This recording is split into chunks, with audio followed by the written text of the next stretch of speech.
Welcome back to I Am Angus, brought to you by the American Angus Association and the iGenity Profile for Angus, providing Angus breeders with comprehensive genomic results for multiple economically important traits. I think growing up,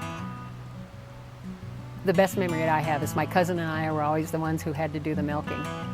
And the greatest thing that we looked forward to at night was the minute that we were done with those cows, we jumped on the back of our horses and raced to the end of the hay meadow and jumped the big ditch at the end, and we were always bareback. And that was just the most incredible sense of freedom, and we thought we could go anywhere and do anything and be anyone when we grew up.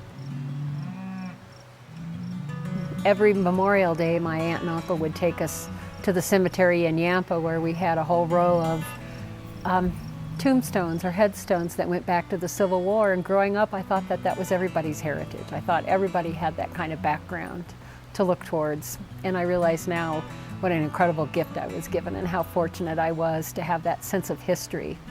I can think of all the years that we worked for a family, and one of the last times that we gathered cattle with the older gentleman, and it was one of those crystal clear, beautiful fall days with the sun shining and glimmering off the aspen leaves and this bright blue sky, and Forrest leaned forward in his saddle and he was looking out across the Yampa Valley, really heartbroken about the development that was taking place there and not understanding why his neighbors would sell out.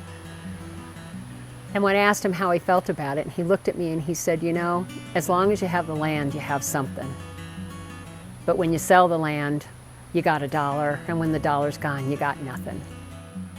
I think people are so many generations removed from the land anymore that they don't really have a sense of belonging or a sense of history, and they don't have a sense of understanding of what contributions that ranchers and farmers make to this country. And I think when you get out into the wide open spaces and you see the incredible beauty that's out here, you really start to understand what a gift that we've been given in this land. And it's up to us to make sure that we pass it on to the next generation. And not only are we safeguarding our ability for a living, but it's a culture and a heritage. But beyond that, the services that we provide in terms of natural resource or environmental services to the rest of the country in terms of wildlife habitat and protecting riparian corridors and the open spaces that everybody flocks out to the west to see, and the hunting and recreational opportunities, all of that is encompassed in this incredible landscape out here, and it wouldn't be possible without the stewardship of the American rancher. I think it's really necessary that the country in general start to understand and appreciate where their food source comes from. Less than 2% of this country now are feeding the entire rest of the nation and a good part of the rest of the world as well. And if that goes away tomorrow, I'm not sure people understand. If we don't protect this land base, I'm not sure they understand what's going to happen to our food source.